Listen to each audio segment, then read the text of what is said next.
Thanks, Susan. I think the first thing, like everyone, that I want to say is a big thank you to Susan and Mark in particular. Thanks. It's been such a good couple of days so far, and I'm really excited to be here learning with you all. So thanks for involving me.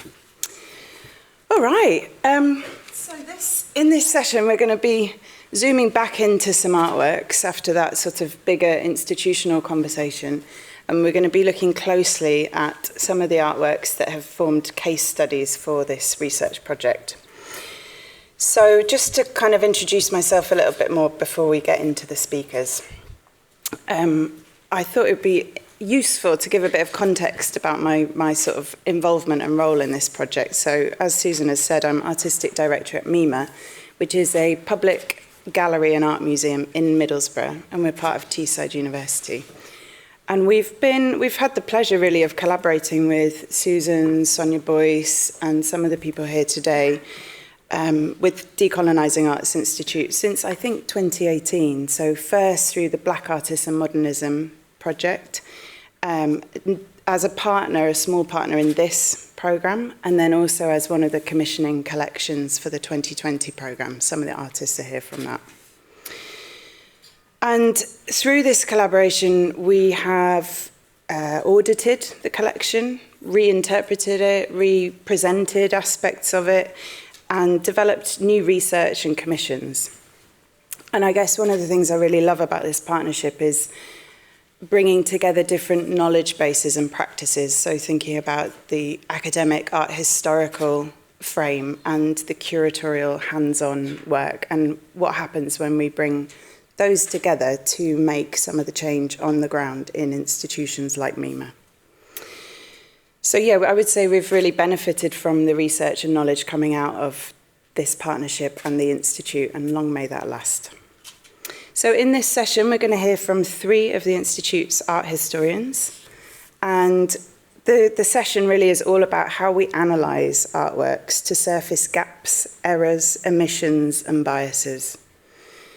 So each one of our speakers is going to look at the work of one or more artists in quite a level of detail, and really to help us think about how we can read, look, listen, and write otherwise. And if we just think back to one of the conversations yesterday, Ananda has been quoted a lot today, but I'm going to quote her again. I guess I was thinking about that conversation about museum learning, machine learning, and the comment that if you put rubbish in, you get rubbish out. And I guess that's the core of this session, is in relation to this project, our researchers are thinking about the texts and information that we're feeding the machine learning, or, like what is the data? But in general, if we zoom out from that, the question I think we're thinking about is how discourse is formed, how it coalesces, and then how it is repeated around works by ethnically or racially minoritized artists. So I'm going to introduce our first speaker, Dr. Anjalie Dalal-Clayton, who's an art historian focusing on black and brown artists. And as research fellow at the Institute, she investigates collecting, interpreting, and displays in public museums. Anjalie was researcher on the Black Artists and Modernism project, and co-I on Provisional Semantics, which is the foundation project for this TANK programme. And Anjalie will be speaking on the work of Tam Joseph. Welcome, Anjalie.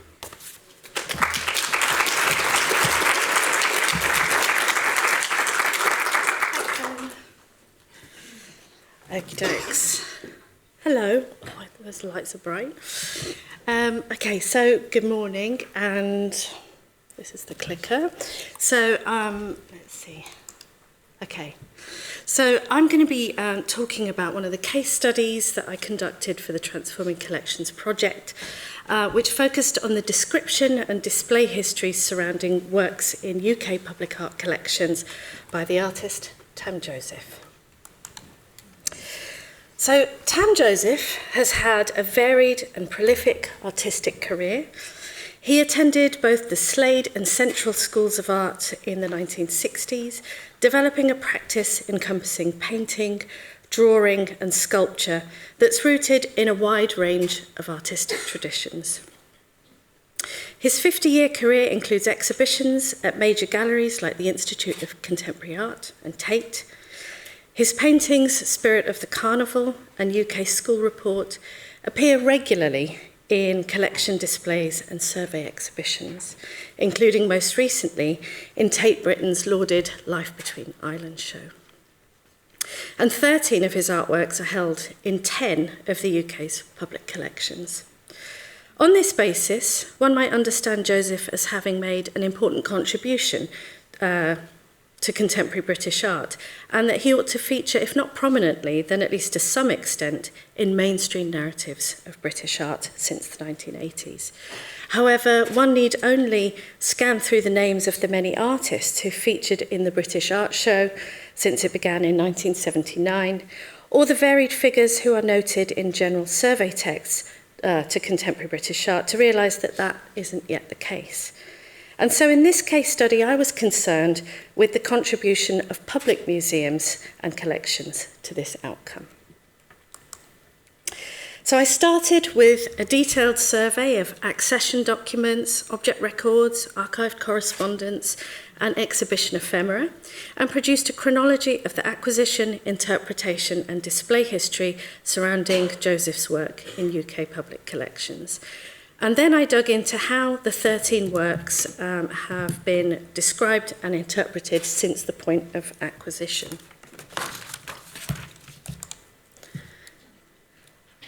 And so today I'm going to skip the details and go straight to the findings, or rather the problem I've revealed. And then I'll reflect on the potential of our project's machine learning text analyzer to help art historians, curators, and collections cataloguers to do this kind of research and locate problems or issues at scale. And then finally, I'll conclude by proposing a slow, object-centred and artist-directed approach to producing collections information as a proven, effective remedy to the problem that I'm about to share with you right now.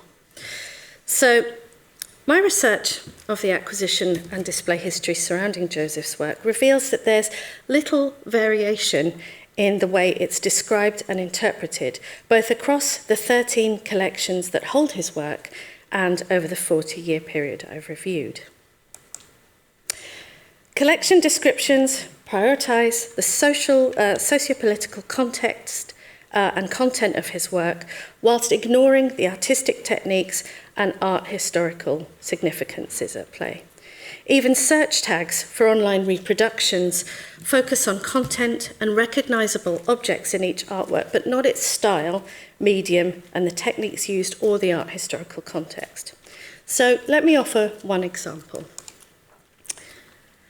So Wolverhampton Art Gallery, pictured here, purchased Joseph's 1984 acrylic painting, Spirit of the Carnival, also pictured, in 2016 to increase its representation of artists involved in the British Black Arts movement of the 1980s.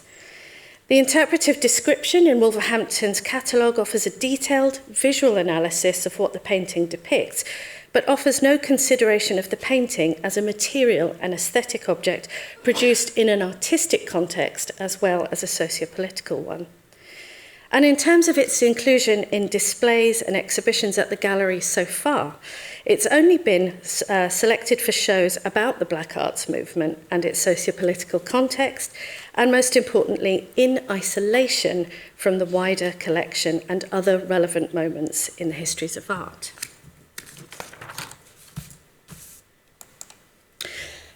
This one example is characteristic of the way all public collections have presented Joseph's work so far.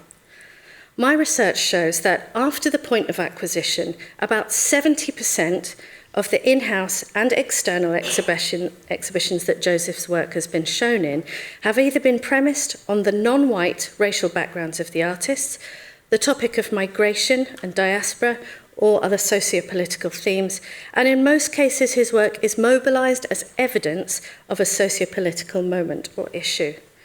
The key point is that once acquired, Joseph's work rarely appears in exhibitions focused on artistic concerns and methods.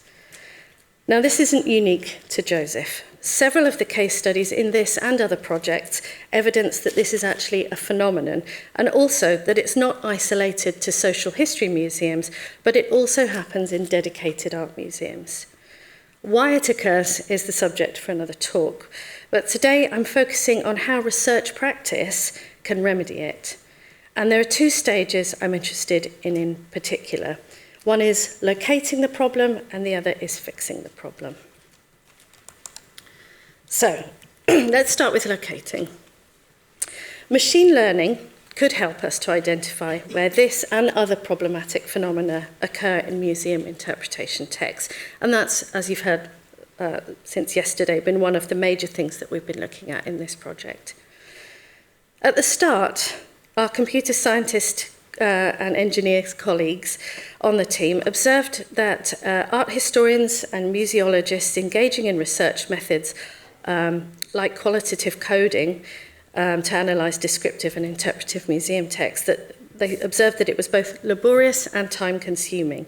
And so they developed the prototype of the text analyzer tool so that it could be trained according to the individual interests of each researcher, and that it could scan through several object labels and wall texts at a time, rather than one by one as we were doing, and which we could train to give a yes-no answer as to whether a particular phenomenon was at work in each text. We found that although this binary approach was somewhat useful, it couldn't account for the nuances of the texts that we wanted to research, where, for example, assertions might be made in a coded way, or implied rather than stated explicitly. And so our colleagues developed the prototype further so that after we had trained it adequately, it could suggest the degree to which a problem or a problematic interpretive phenomenon might be at play in a text, or, for example, on a scale of 0 to 5. So now that we've come towards the end of the project, and the development of this text analyzer, I can see that it could potentially speed up research of interpretation texts and allow researchers like myself to examine texts at scale, that is, in the hundreds or even thousands rather than in the tens, which is usually the limit of what a single researcher can examine within one case study, and using traditional methods of analysis and interpretation. Admittedly, as with all ML tools, I presume, this analyzer prototype requires quite a bit of time to train in order for it to work effectively. But once that time and effort is put in, we could use it to examine a much larger data set of text to extend this particular piece of research and others, and identify the same phenomenon occurring in catalogue and exhibition texts for multiple artists in many more collections. And now, I'd like to have a think about what we can do to fix the problem of interpretive partiality and delimiting biases towards sociopolitical readings of works by Joseph and indeed by other black artists and artists of colour. As some of you might know, I am a fan of slow, object-centred and artist-directed approaches to producing collections information. In this approach, an interpretation is initially derived simply through the act of looking, where attention is paid to style, form, materiality, and anything else that's directly observable by looking at the art object itself. Emphasis is also placed on the processes of making, or on the maker's artistic rather than socio-political influences, and to discover this, we draw on artist statements and interviews. The readings that result from this kind of approach typically place the artwork in relation to a wide range of artists and practices, which then opens out space for recognising its aesthetic value and art historical significance. I've interviewed Joseph a couple of times over the past few years, so let me now share an interpretation of his Spirit of the Carnival painting that I developed using this method. So in 1982, Joseph developed an idea for a painting relating to the Notting Hill Carnival.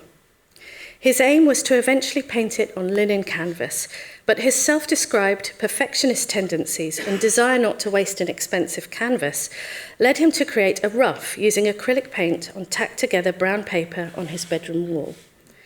He was so pleased with the result of this preparatory piece that he decided not to create any further versions. In images of the painting, the frayed, curled edges of the brown paper are visible and provide the colour ground for the artwork, which remains untouched, though somewhat crumpled in some sections. In the centre, there's a horned figure, its body encased in what appears to be straw or raffia, painted in expressive yellow, orange, or white brushstrokes. A large hand emerges to its right, red finger's blade. Below the hand, we see a dog lurching forward, white teeth gnashing, the depiction of its fur mirroring the grass body of the central figure. The figure is surrounded by a ring of blue-grey rhomboid shields, and beyond them is a sea of figures wearing black helmets and suits, their faces untouched by paint. Joseph has described how France-based Jewish Belarusian artist Chaim Soutine had inspired his technique when painting Spirit of the Carnival. He said, "When I went to art school, I was enthralled by Chaim Soutine. He was a true wild one. If the canvas wasn't big enough, he'd knock up a piece of board and bang it on the end and keep working away. And it was all straight from the heart. I was really very fond of his technique. Soutine was one of my heroes." Associated with German and abstract Austrian expressionism and oft-cited as a forebear of abstract expressionism, Soutine is known for his powerful, sensate, agitated brushstrokes and expressive spontaneity. As an American art critic said, Soutine strove by any means expedient, palette knife, sticks, his thumbs, to transpose the forms and the substances that he saw directly into the stuff of paint, resulting in a strangely realist immediacy and brushstrokes that seem as if they're talking back to the painter with ideas of their own. Such descriptions of Soutine's approach to painting could equally be applied to that taken by Joseph in creating Spirit of the Carnival. The ring of shields indicating that the sea of peripheral figures are literally circling in on the central figure who, as the expressive brushwork of his grass-covered body signals, is not about to be contained. As with Soutine, urgency and immediacy have been important facets of Joseph's practice. He's described his preferred media at art school as being anything that had immediate effect, but the pencil in particular. In fact, he once described using pencils so frequently and frantically that his regular sharpening of them with a razor blade would leave his fingers cut and bleeding. And when painting, he enjoyed using acrylic because of the way it allowed him to work at a speed that matched the rapid flow of images and ideas in his mind.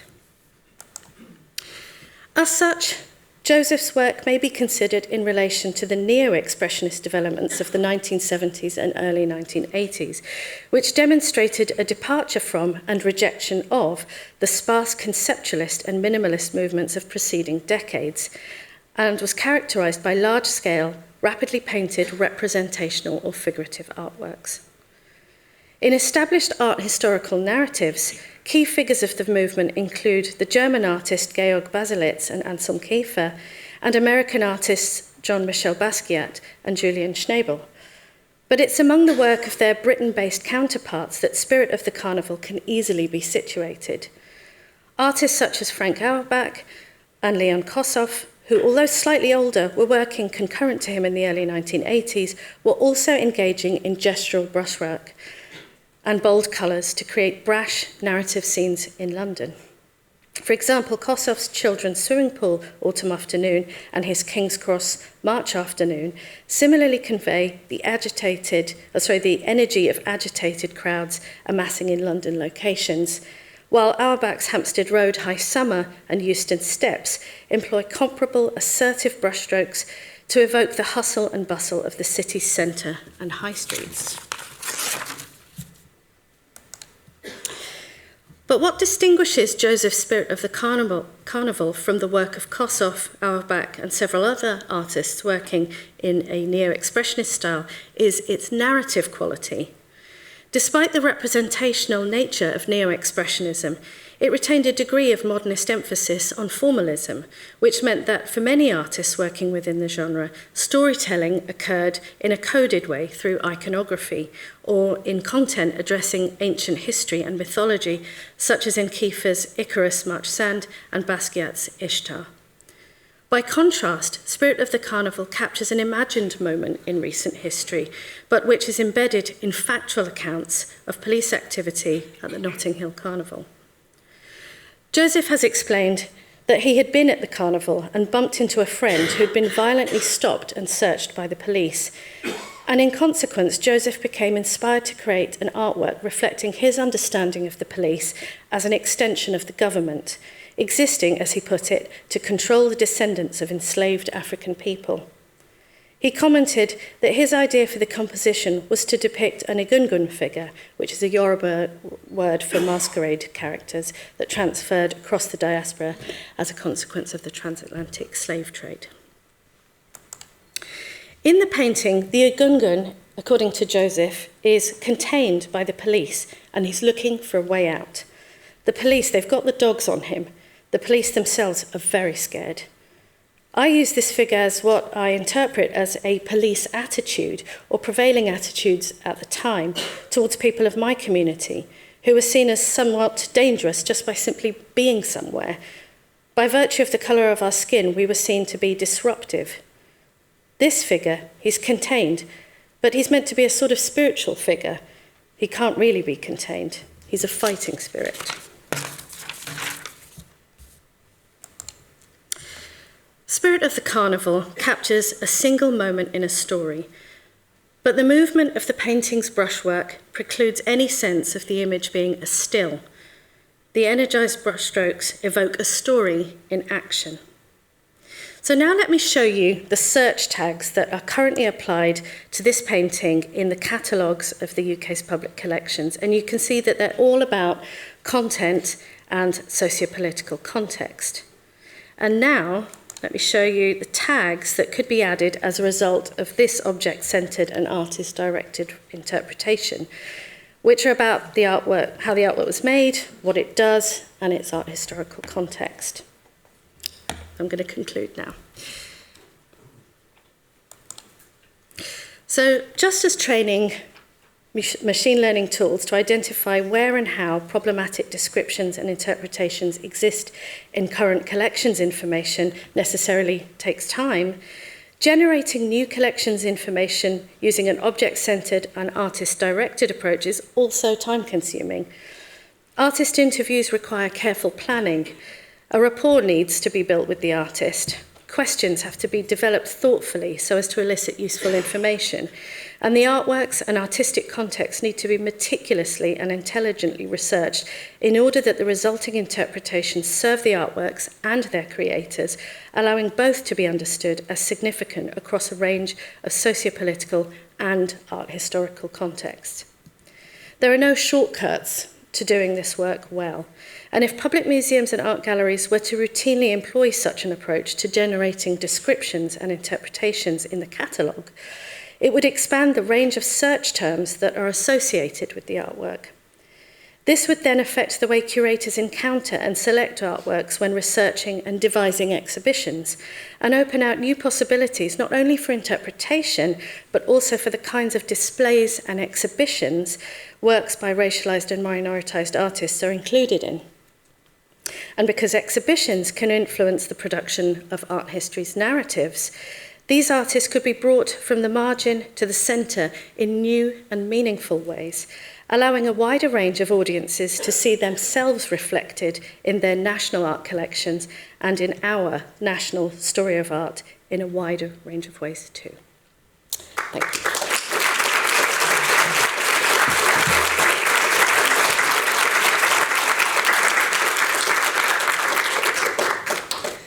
Brilliant, thanks Anjalie. And it's now my pleasure to welcome Dr. Alice Correia, who is an art historian, curator and teacher, specialising in late 20th century art, particularly Black and South Asian artists active in the 80s and 90s. And you should all check out her book, What is Black Art? Writings on African, Caribbean and Asian artists in Britain, 1981 to 89. So please come on up, Alice.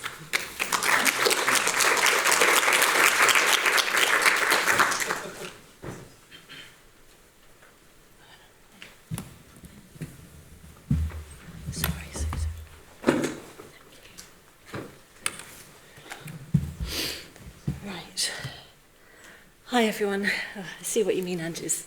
Direct and not eyeline. Right.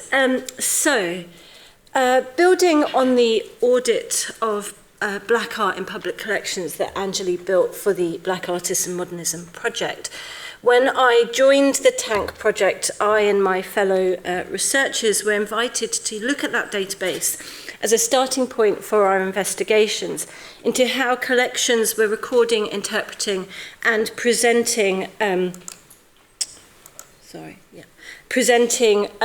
works of art by racially minoritized artists in their public-facing interpretive texts and their private, non-public institutional documents. And I decided to focus my research on artists of South Asian heritage, namely F.N. Souza, Avinash Chandra, and Gurminder Sikand.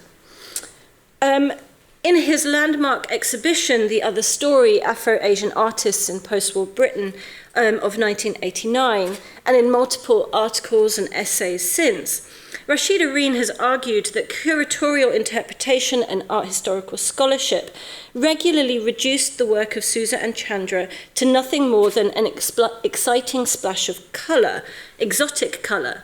And he argued that the work of artists of colour in Britain in the post-war period was interpreted and understood by the white establishment by, quote, invoking their origins in different cultures and interpreting their works, whatever they did, according to those origins.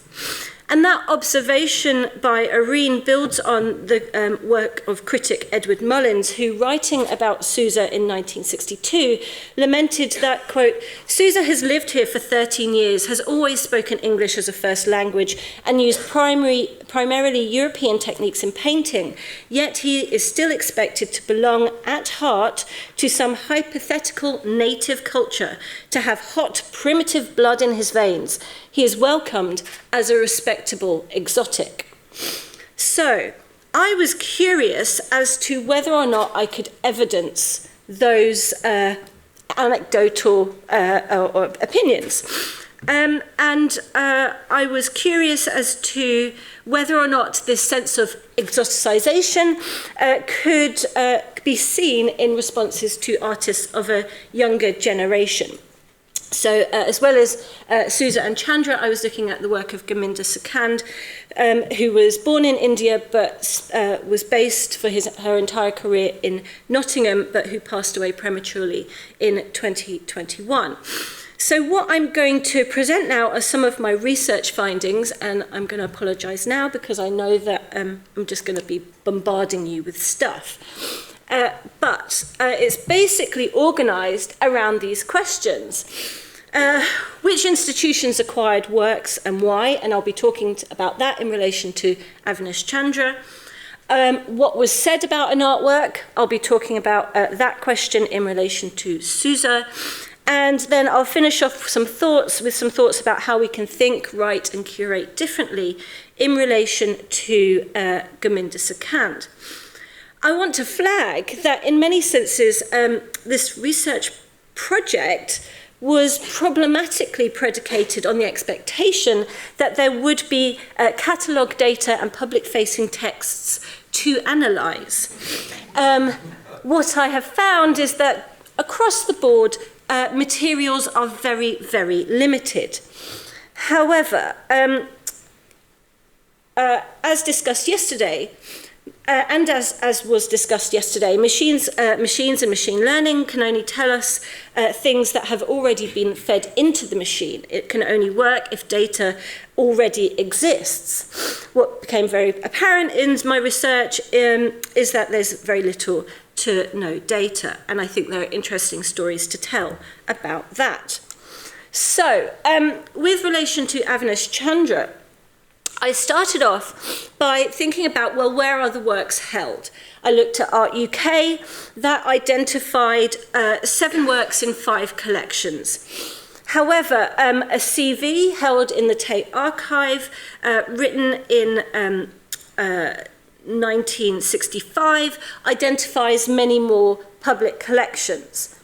There are, it's a bit blurry, there are multiple colleges in Cambridge and Oxford universities that I haven't been able to access, but I'll base my research. I based my research on the publication, the collections that I could access. What's interesting about this CV is that it also lists Birmingham City Art Gallery and the Whitworth Art Gallery in Manchester as holding works by Chandra in their collection. Both of their collections, and I've been in contact with their curators, both of those collections seemingly do not have works by Chandra in their collections, or rather, works by Chandra are not included in their databases and there is no paperwork. They might exist in a plan chest somewhere. Who knows? Anyway, so I've identified 19 works in 13 collections. As I said, there are, the CV lists Oxford and Cambridge colleges, which I'll continue to investigate. Working with numerous curators and institutions, I've been able to assemble images of most of the known 19 works by Chandra in public collections. And what you've got here is the images with the institution and their date of acquisition. Unfortunately, I've only got, in the bottom right here, I've only got 2 images of 5 works in the collection at Kettle's Yard. It's notable that in assembling these works together, there are holdings of works by Chandra located across the geographical spread of the UK in a number of different types of galleries, but all were acquired, as far as we know, between 1958 and 1968. So a very, very limited period of time when he was working in Britain, where he spent most of his career. And what we can also say is that Leicestershire County Council and Kettle's Yard are unique in that they hold multiple examples of Chandra's work. Every other institution only holds 1 work. I'll also flag that in, I'll come to that in a minute. Right, so seen here, I think these collecting institutions fall within 3 categories. The first are private collections that have subsequently been bequeathed to the nation and are publicly accessible. So we have Peter Pears, who's a famous tenor, and with his partner Benjamin Britten, had created the Britten Pears Foundation and gifted their collection to the nation. Erno Goldfinger and his wife Ursula Ruth Blackwell gifted their house to Willow Road to the National Trust. And as I said, there are 5 works in the collection at Kettle's Yard, 4 of which we have provenance histories for to say that they were gifts from Chandra to Ede. There is nothing to suggest that that 5th work wasn't also a gift from Chandra to Ede. So, private collections. The next sort of set of institutions to collect Chandra's work were institutions with a specific Asian or South Asian focus. So we get the V&A Asia collection, acquired work in 1960. The emeritus keeper of the South Asia collection, W.G. Archer, was fundamental in driving that acquisition. We then have the University of, what is now the University of Durham Art Collection, but was formerly the Gulbenkian Museum of Oriental Art, acquiring work and at that point it was Philip Rawson, who was the keeper of the collection, who was an Asia specialist. He subsequently went on to teach at Goldsmiths, but he curated an exhibition, a celebrated exhibition of Tantra art at the Hayward Gallery in 1971. Then we get to the Ashmolean Museum, the Eastern Art Department, So it would stand to reason perhaps that they would collect Chandra's work. But what's interesting is the hidden narratives around acquisitions. And here we go back to Mina's conversation earlier. W.G. Archer wrote a letter to Peter Swan, the keeper of the collection, saying, you must buy a work by Chandra. I think it's really important that Ashmolean has a work in their collection. And here's £10 to help buy a work.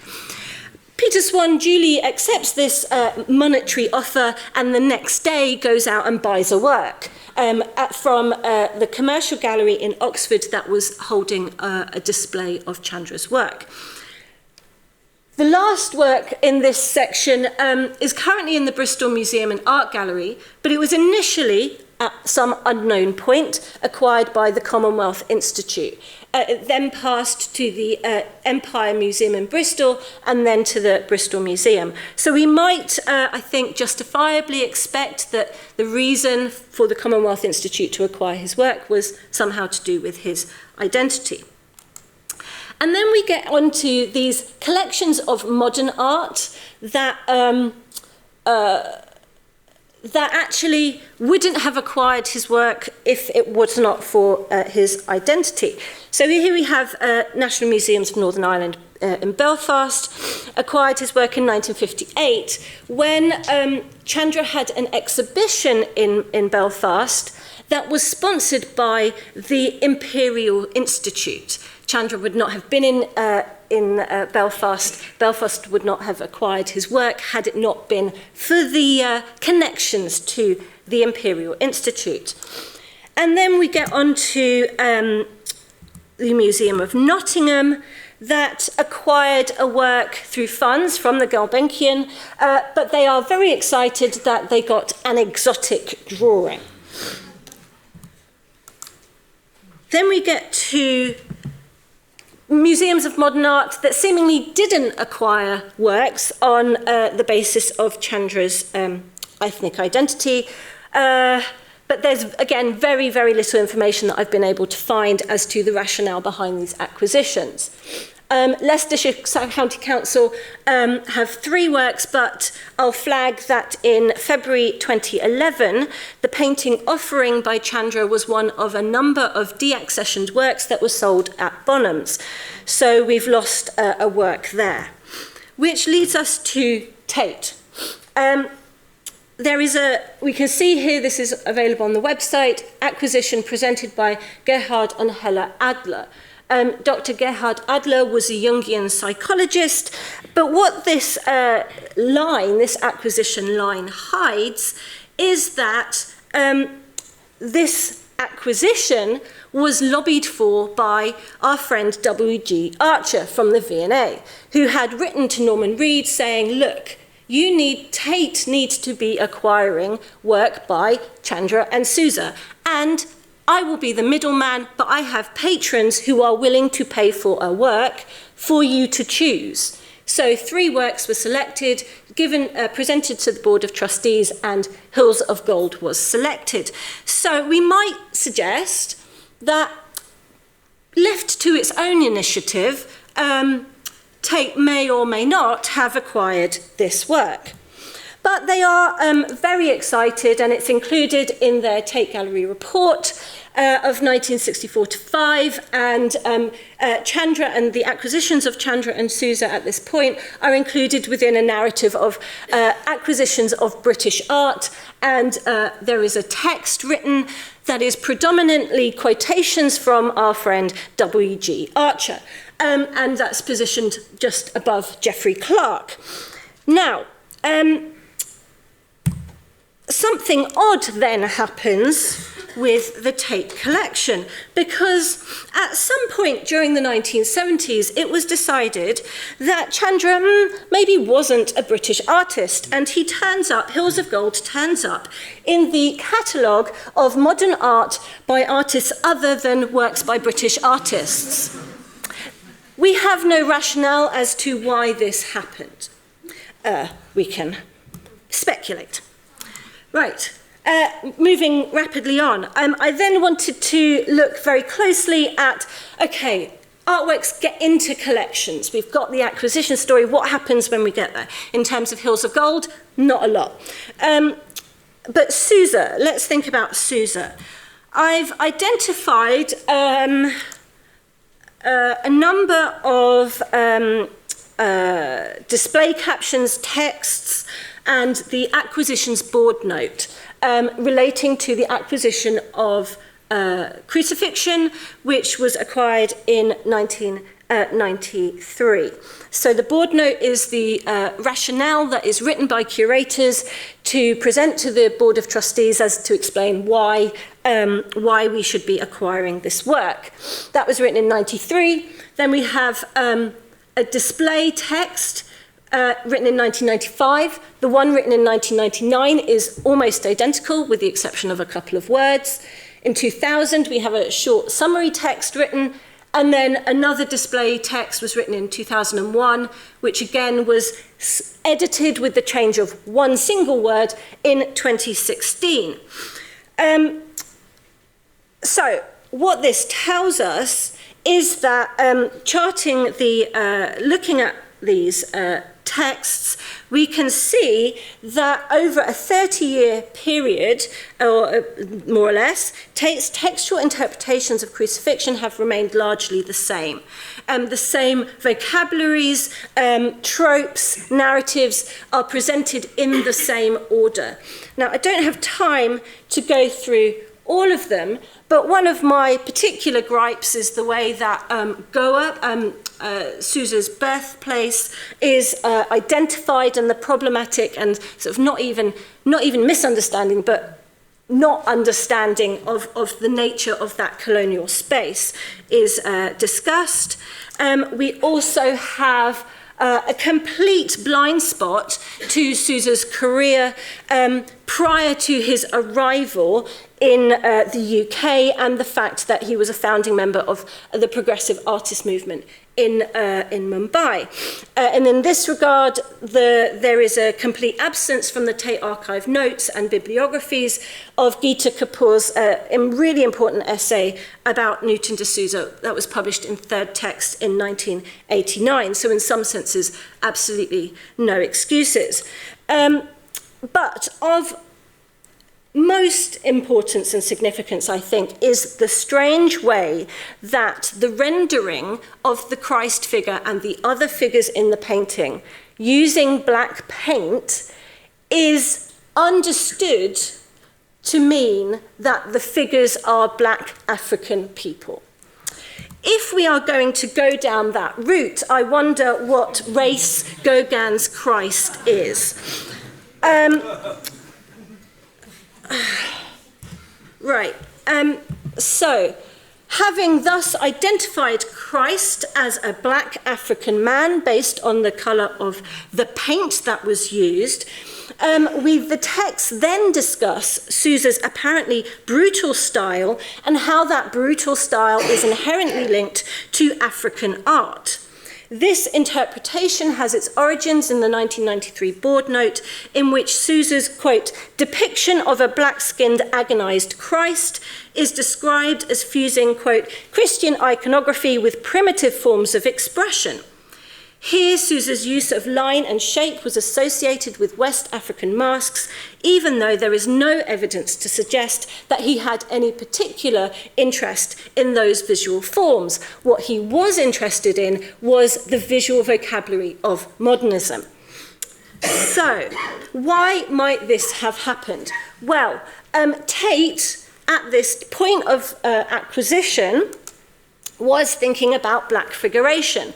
The year after Susa's painting was acquired, it acquired Lubaina Hamid's Between the Two, My Heart is Balanced, and the year after that, they staged the exhibition picturing blackness in British art from 1760 to the 1990s, which included both Susa and Lubaina Hamid's work. The display opened in November 95, and according to the press release, focused on, quote, on the representation of Black Britons of Afro-Caribbean origin, but draws attention to the experiences of many minority groups in this country with its particular colonial inheritance. The work suggests the processes by which images of Black people and images about race have been employed creatively for a variety of purposes. The display caption that accompanied Sousa's work in that display says, Sousa is not of Afro-Caribbean origin, but his depiction of an agonized black-skinned Christ fuses Christian iconography with recognizably African or primitive forms of expression. Right, so what can we make of all of that? Well, Tamina's already flagged this really important essay by Rashida Rean, The Art of Benevolent Racism.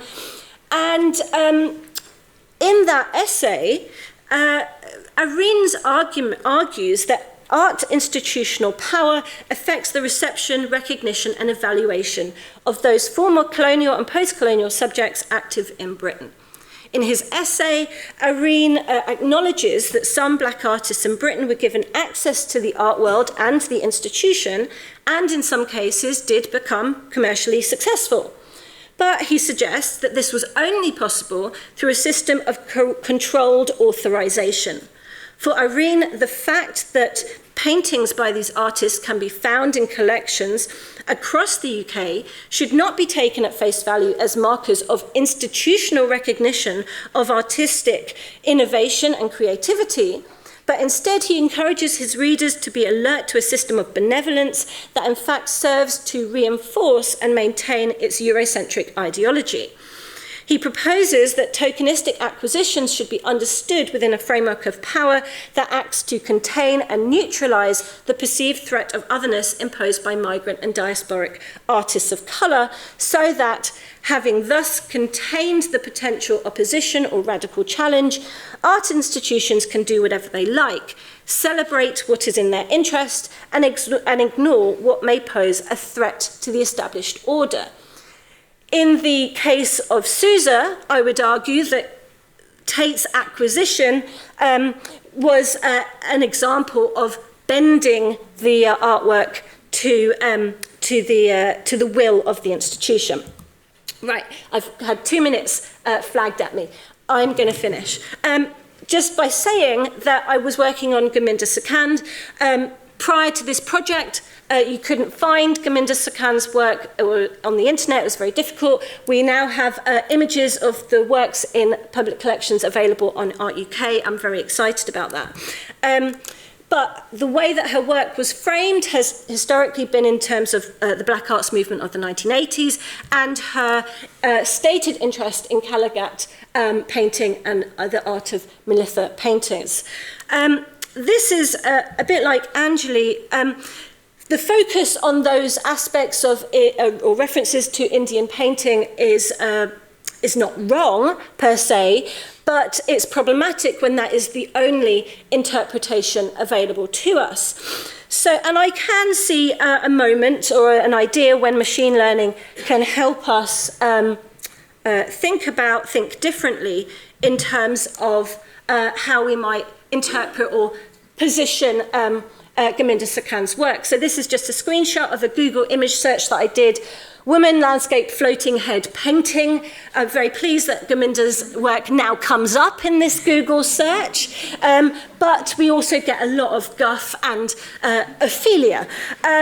How this is helpful, I'm not entirely sure. If we change the search terms, landscape, woman, trees, floating head, we get possibly even worse. Like Anjalie, I'm advocating that these search tools might be helpful, but we need to use a very small specialist data set in which to try and generate these comparisons.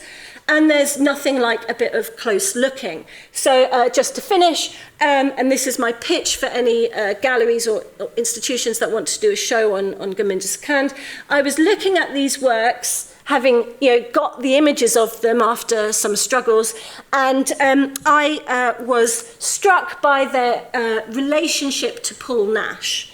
And I think there's really interesting things to say about modernism, surrealist landscapes, and Paul Nash and Gurminder Sakand moving forward. Thank you.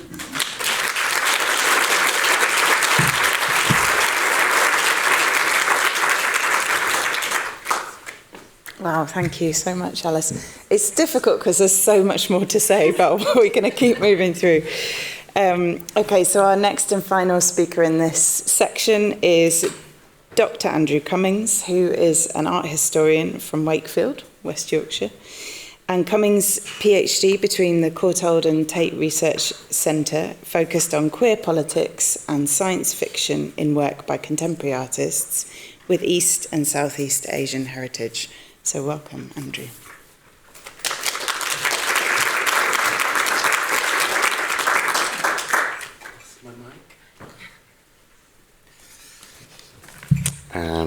Thank you, Elinor. I've been asked to talk about everything today, which is quite a lot. So this is going to be a whistle-stop tour, which is ironic considering in my research and in this talk I advocate for a practice of slow looking. But for the next 20 or so minutes, I'm not going to practice what I preach. I wanted to begin by briefly introducing myself and providing some context for my research and the content of this talk. As Eleanor mentioned, I'm a historian of modern contemporary art, and in the run-up to starting this project, I was completing my PhD with Wenyi Teo at the Courtauld and Suk-Young Lee at Tate, then at Tate. My project was looking at queer identifying contemporary artists with East Southeast Asian, ESEA, heritage, focusing on their use of science fiction. So I came into this research project with an interest in whether and how we can map queerness across different times and contexts, queer methods, and European and Anglo-North American myths and perceptions around East Southeast Asia. And as we'll see, that has very much shaped the case studies that I've been drawn to, which include a focus on works by the artists Hamad Butt, David Medalla, and Kim Lim, who I will introduce in due course. The research that I've conducted can be divided into two broad strands. And in the second part of the talk, I'll be talking about my experiences with machine learning and thinking about the ways in which work by artists with ESEA heritage has been framed by collections. But I will start by talking about the research I began with way back in September 2022, which focused on what I'm calling the prehistories of particular acquisitions. And this is a term I borrow from Stuart Hall, who described the prehistories of archives, by which he meant their prior conditions for their coming into being. As particularly I think Alice and Tamina have mentioned in their own experiences, I was coming up against a lot of gaps. I wanted to work with machine learning with what was there, but I kept finding gaps in collections records, and that's really what characterizes this first strand of my research. So one of the acquisitions that I looked at was a series of works by the artist Hamad Butt, and here you can see an installation that was part of a series called Familiars from 1992, but originally studied biochemistry, and actually this work contains low levels of chemicals that are potentially toxic at higher levels, broadly speaking, but was interested in the role that the non-scientific and the subjective played in scientific discourse and thinking, particularly in his work with regard to the moral panic at the height of the AIDS crisis in Britain surrounding men who have sex with men and the racialized figure of the foreigner. And Butt himself died of AIDS-related illness in 1994, at which time, in some circles, his work was fairly widely known and celebrated. This series of works entered Tate's collection in 2014 as a gift, and another installation, Transmission, from 1990, was acquired in 2019, again as a gift, along with Butt's archive, which was collated almost entirely by his brother Jamal. And particularly since these works were acquired, there's been a narrative around Butt as a forgotten artist now rediscovered, and I want to complicate this somewhat. The artist and art historian Eddie Chambers observes that the arbiters of these narratives of rediscovery tend not to reflect on and much less articulate the reasons for which certain artists are lost in the first place. And such narratives, I think, tend to obscure histories of institutional lag and slowness that are revealed only when we shift our perspective and look beyond what is there in collections records and instead bring into view the prehistories of acquisitions. So what I found from speaking to Butt's brother Jamal was that Familiars, the first work I showed you, was rejected for acquisition during the 1990s. And with me, Jamal speculated that the rejection may have been because Tate staff were spooked by an accident involving the work during its display at Tate in August 1995 in an exhibition called Rites of Passage, in which one of the glass sculptures cracked, emitting low levels of noxious gas into the air. And this is becoming part of the mythology of Butt as a kind of risk-taking, boundary-pushing artist as he re-enters the spotlight. In fact, I found that Butt's archive contradicts this somewhat. The archive contains letters from Tate staff to Jamal Butt, and it's thanks to Jamal for keeping these and donating them in 2019 that we can see these. The letters show that Familiars was rejected before the incident in August 95 and at least one more time circa 1997. And this letter mentions financial restraints and other priorities that were being pursued. And this letter from Stuart Morgan, who was a curator of the Tate exhibition and a big supporter of Butt's work, along with Francis Morris, states that Tate's long hesitation with regard to Butt's work was an aesthetic decision as well as a storage question.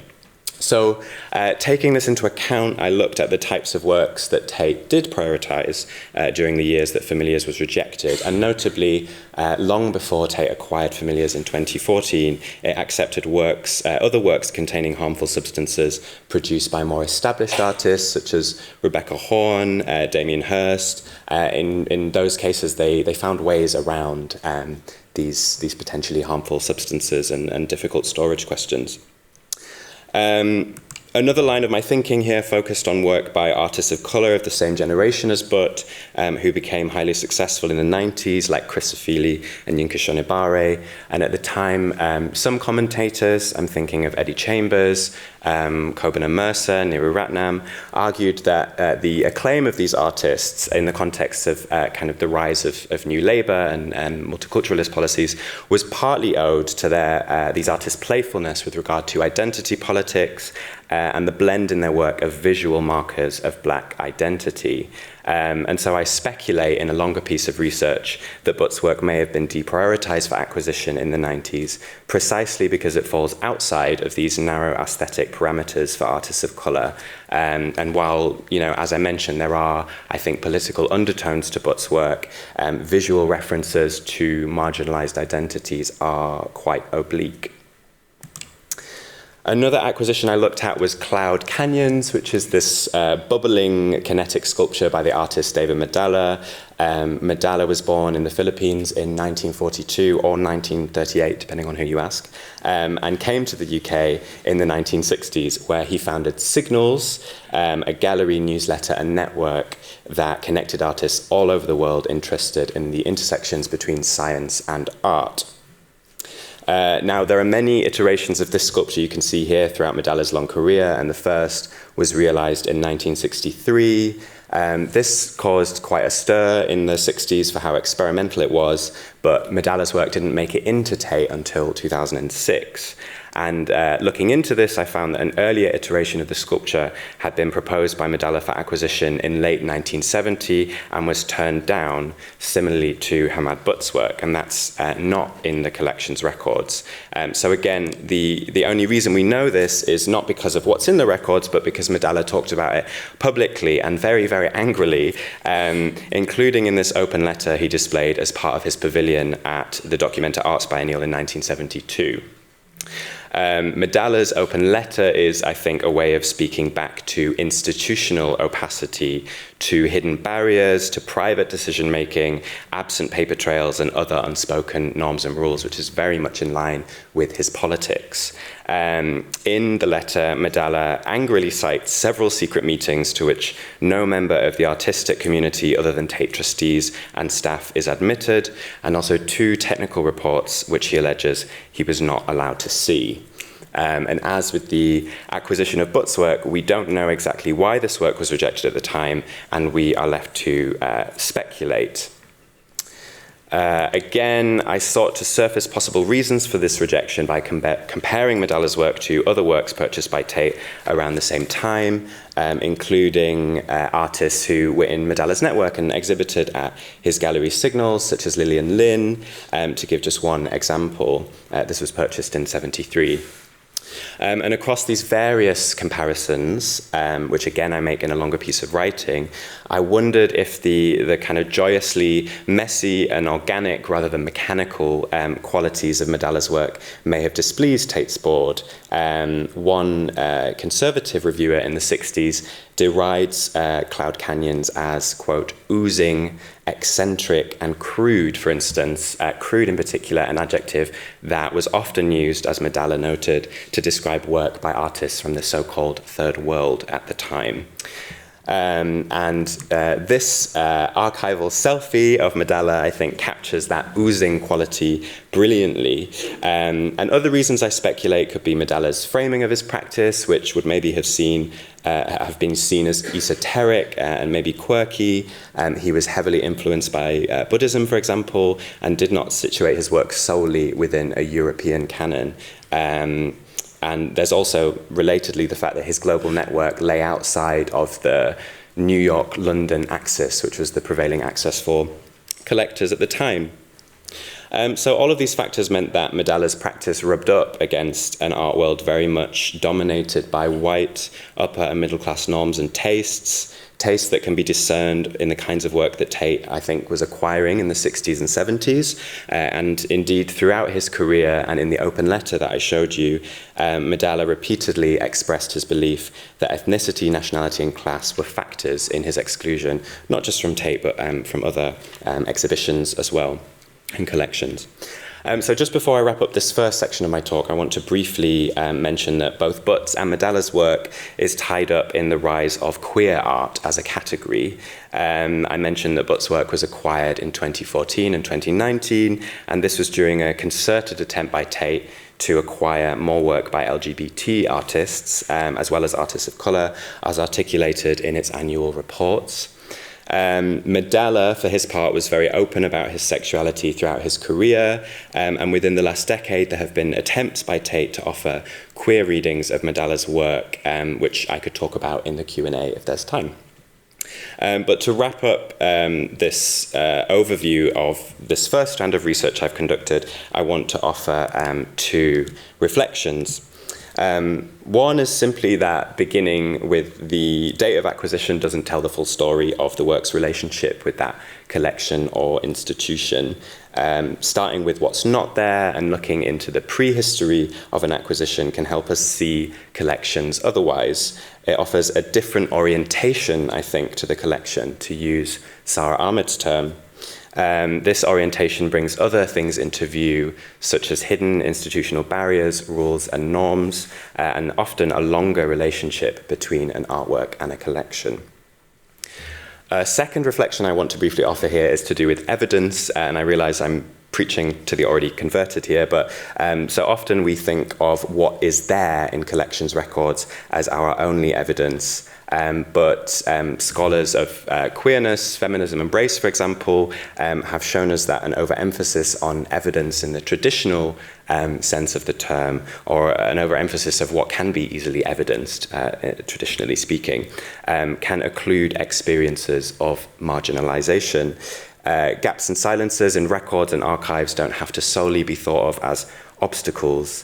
They can also, I think, on more institutionalized narratives around artworks and open up room for other stories. So, having talked about the first strand of my research, I am going to move on to the second, and here I looked into terminology and assumptions that I found permeate both descriptions of work by artists with East-Southeast Asian heritage and references to East-Southeast Asian ESEA arts and cultures more generally in public art collections.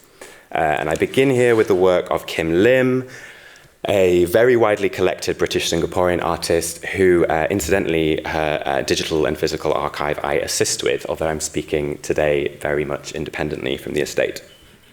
Lim worked across different media. She scorched wood, she worked with steel, stone, she etched and printed on paper.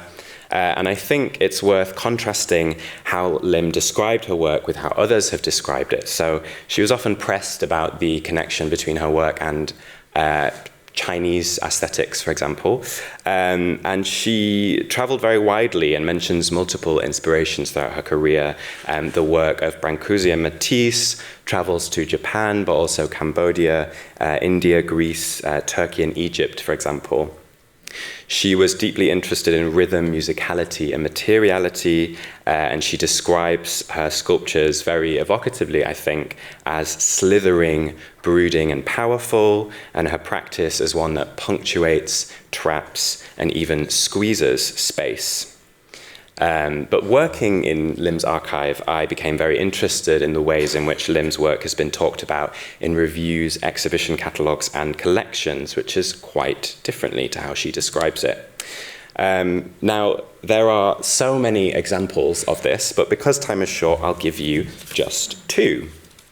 The first one, from an exhibition review from 1975, observes that, quote, the delicacy and charm of her Oriental heritage is tempered by the fine craftsmanship and a steely discipline.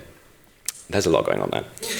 In the second example, formerly from the Arts Council Collections website until recently, tells us that Lim's sculpture, quote, has something of the internal balance, tranquility, and harmony that are often found in Far Eastern art. And that's actually a quote from a magazine article to kind of highlight that overlap between press and reviews and what makes it into collections. To summarize, there is often an assumed link between her heritage and her work. There's often mentions of calligraphy, Chinese painting, Chinese philosophy, which are in themselves often presented as monolithic. And I haven't found any evidence that Lim studied or was that interested in any of these things. And there are also repeated words like delicate and meditative and restrained, for example, which in this context repeated across many different entries, catalogue entries and reviews, have, I think, very racializing and gendering effects. And I found similar terminology and assumptions in descriptions of work by artists with ESEA heritage more broadly as well, and also in references to ESEA arts and cultures when describing work by white artists, for instance. So I wanted to experiment with machine learning to see if I could train the machine to pick out and problematize those terms and assumptions in the right contexts. If you were here yesterday, I'm going to show you very briefly how I made a peanut butter sandwich. And if you weren't here yesterday, don't worry about what I just said. So I created a data set that drew on about 200 hand-picked examples. Those are sentences and paragraphs of publicly available data from collections about work by ESEA heritage artists, arts and cultures, and also other works for negative examples. And then I set up a tool to analyze this data. It was very experimental. There's a lot of work that needs to be done with it, but I set it up to analyze descriptions for terminology and assumptions that I wanted to problematize, initially in a true or false kind of format. And I don't have much time left, but some of these choices were very obvious. So this example mentions decorative abstraction, an almost oriental sense of how charged and eloquent the spaces between objects can be, for example, which I marked as present. And this example has the phrase, the Orient line, the Orient steam navigation. This is the name of a transport company, so that was negative for me. But I came across examples that were harder for me to judge, which I won't go over, but I then moved towards a scale, which was quite subjective. It was based basically on how loud my internal scream was when I was reading different descriptions. So a 5 if the scream was really loud, a 3 if it was a bit of a squeak and I couldn't really tell from the context, and a 0 if there was no squeak. So that allowed me to basically say when things were maybe or when I wasn't sure, and I could come back to them. So yes, the machine sometimes agreed with me, and it sometimes disagreed with me, as in this example, which I won't go through right now. But yeah, I wanted to highlight that it's a very iterative process. I went back and refined my terms and instructions as my differences of opinion with the machine taught me what I was really looking for and focusing on. And this experience of dialogue with the machine helped me to articulate that further. And of course, in this experiment, there were things upon which we just could not agree. I have more to say, but I'm going to wrap up in 1 minute. In one finger's worth of time. So yeah, I wanted to end with a couple of questions. So reflecting on my own experiences with machine learning and going back to our wonderful alliterative title for our program today, I wondered if it really is about the museum machine and just me, or whether it's you and us. And of course, it is also you and us. And there's a lingering question for me about who enacts the labor of machine learning, who teaches the machine. And this was touched upon as well in our wonderful keynote panel yesterday, I think. So at the beginning of the talk, I mentioned that, I have studied histories of anti-Asian racism and related tropes, but that knowledge doesn't arise from my lived experience, of course.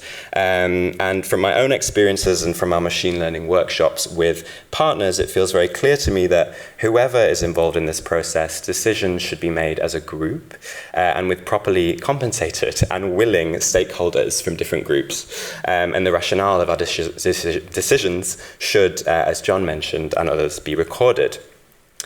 There's also a lingering question for me relating to the dynamics of speed to acceleration and deceleration. So often we expect technology to help speed up processes and to make them more efficient. But part of the promise of machine learning for me is that it can slow us down. It can invite us to think more carefully and critically about the decisions we're making and to articulate why we are making those decisions. So rather than autocorrect, a tool that takes critical thinking out of the equation, I wonder if machine learning can be the squiggly line that sometimes gets things right, and as I was reminded when I was writing this talk, sometimes gets them wrong, but certainly helps us to stop, think, and learn, or indeed unlearn. Thank you. More slides.